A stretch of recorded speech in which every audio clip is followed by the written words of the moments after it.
So Aikido is normally known for using the other person's direction and movement to do the technique. Sometimes you want to deliver it to them. You want to let them know it's here.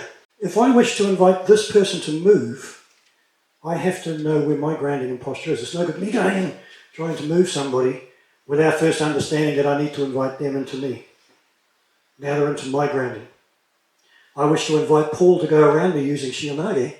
So I'm going to drop weight through my shoulders, through my elbows. I'm going to place the wrist towards his center point in front of his feet. And I'm going to derive the technique straight up through his body mass and around me.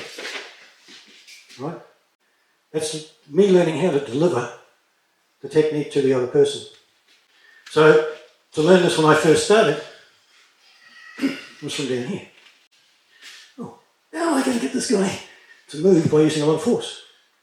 Well, I don't. I already invite him down to me. I place the hand into his core center, and now I'm going to take his shoulder and pop it up around, and he'll come around me. And it's learning how to use the ground through delivery to ask the other person to move.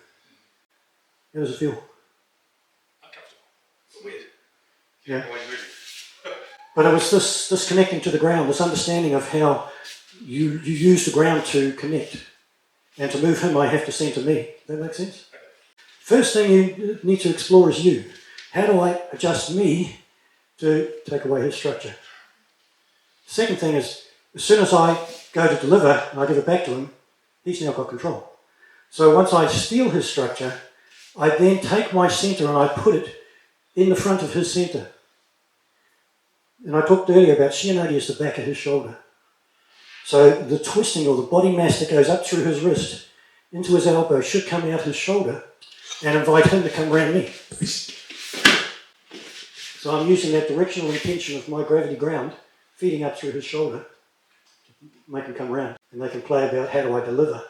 So when I used to go down to Wellington and Masterton, they used to put me in the middle of the dojo in a chair, and I'd deliver the technique sitting in a chair. And it's the same thing how I pick them up and feed them around me. All right? And this really does teach you about your core center. How did EI help me with that? When I'm down here and I have to come up through movement, it's this core center that carries the whole form and technique.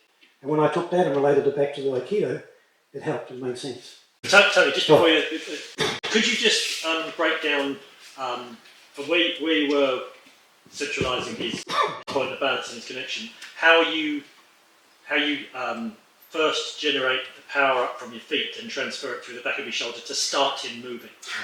Okay? Yeah, okay, I'll do a long form. Because I think it's hard for people to see that. What we're going to show is to deliver it to him, we're going to use his hand. And if I just push into his shoulder here, he's going back into his heels and he's structurally sound.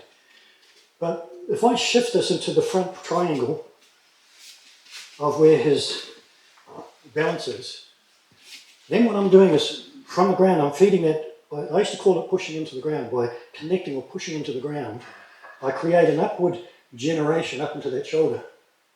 But to invite him to move, I need to roll that shoulder into the back area. So by using the hand and then doing that little twist, you can see the shoulder tilt.